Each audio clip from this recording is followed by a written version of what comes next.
I used to think of fear as a stop sign. I thought that if I felt fear, that it meant to run away and don't do it.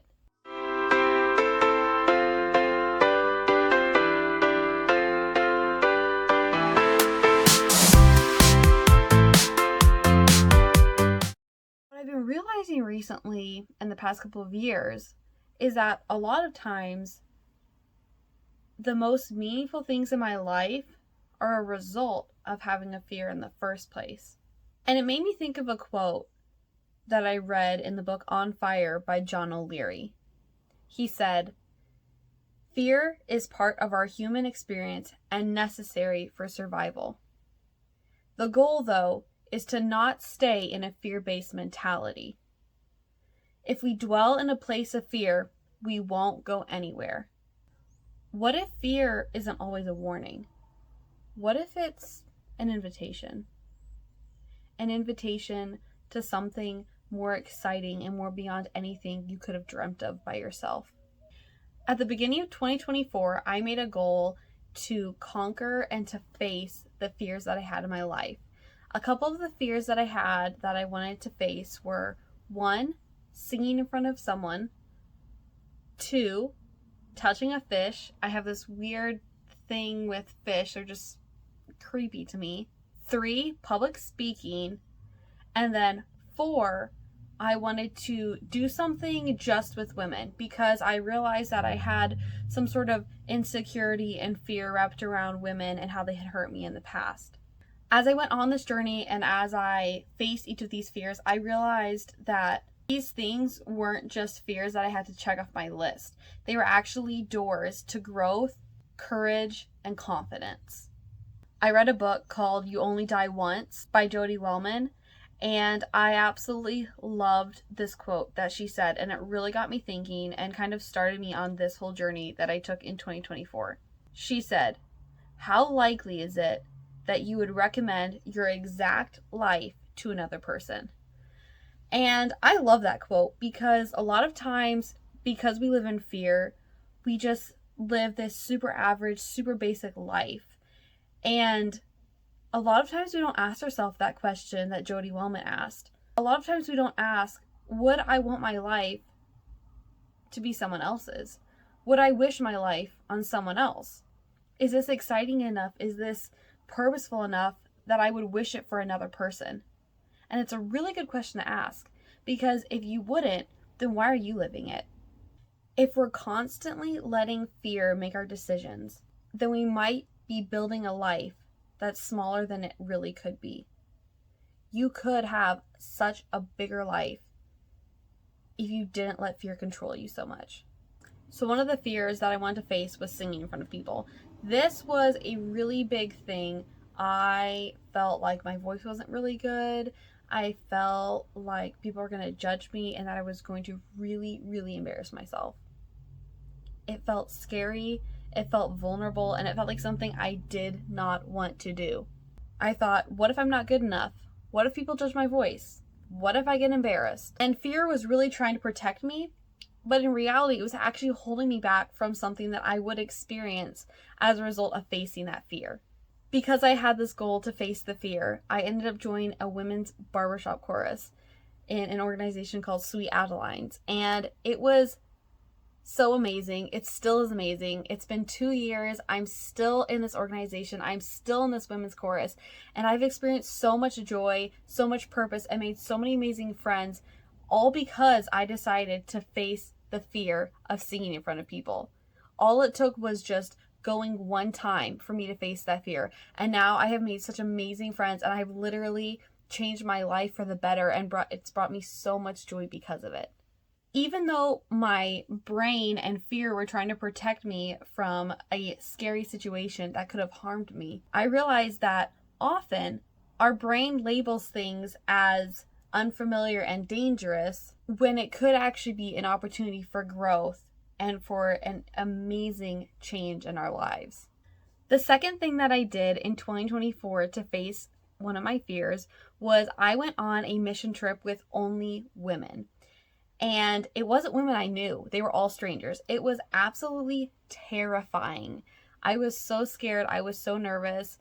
And a lot of it was based off of wounds that I had with women in the past. I felt afraid because I was worried that these women were going to judge me, that they were going to be unkind, that they would gossip about me, that they would hurt my feelings.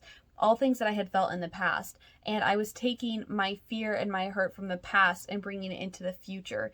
And I was letting that fear and pain from the past define how I was going to act in the present and in the future. But because it's my goal to face the fear, I went on this women's mission trip, and it was so amazing and so impactful. And because I went on that women's mission trip, I ended up going to Spain last year in 2025, also with only women. And I would not have done that if I hadn't gone on the first trip, because this was with the same leaders as before, and it was with the same organization. And so I feel so blessed that going on the first trip made it possible for me to go on the second trip, because I had already faced that fear and I had told myself, you can do this. It's okay. It's not as scary as you think it is, and you're going to be okay. That's when I realized that a lot of times fear isn't a warning. It's actually a doorway into something amazing and beautiful and so life-changing, and that could bring you so much joy and fulfillment. Jay Shetty in the book Think Like a Monk said a quote that I love. He said, "Change a healthy fear into a useful fear. You can't stop your parents from dying, but you can choose to spend more time with them." And I love that quote, because there are a lot of fears that we have that are healthy and that we do need to have. But instead of focusing on the fear, a lot of times we can turn that fear around and actually do something purposeful and amazing with it. Fear does not always have to paralyze you. Sometimes it could redirect you to what actually matters. The third fear that I wanted to conquer in 2024 was public speaking. And I told my friend, hey, I'd love to speak at your wedding. I have this goal. And I was able to speak at her wedding. And it was actually a really amazing experience. And it wasn't a long speech at all, but I was so scared and so terrified. And it actually ended up being a really sweet and tender moment that I'm going to treasure forever, because it felt really vulnerable for me.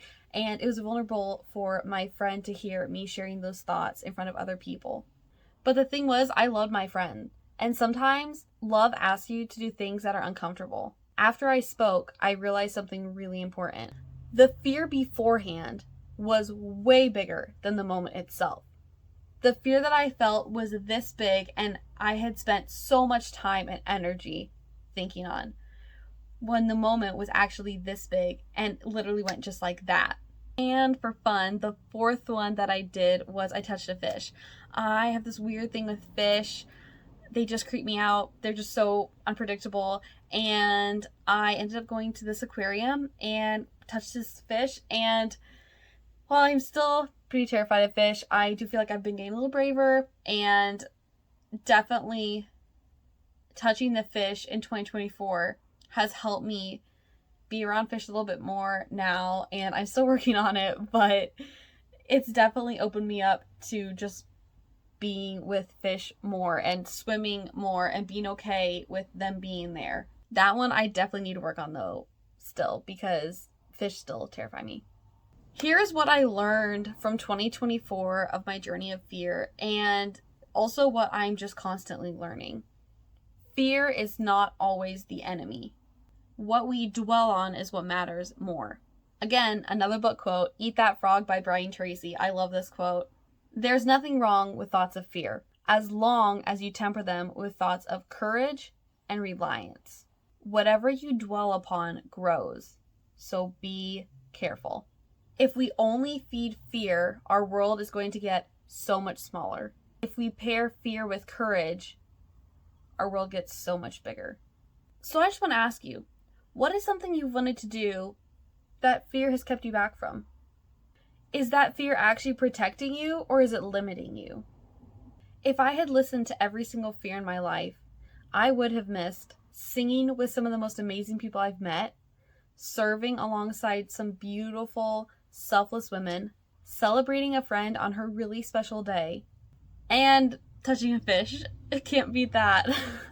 Sometimes the question isn't, what am I afraid of? Sometimes the better question is, what might be waiting for me on the other side of fear? So ask yourself that. What might be waiting for you on the other side of fear?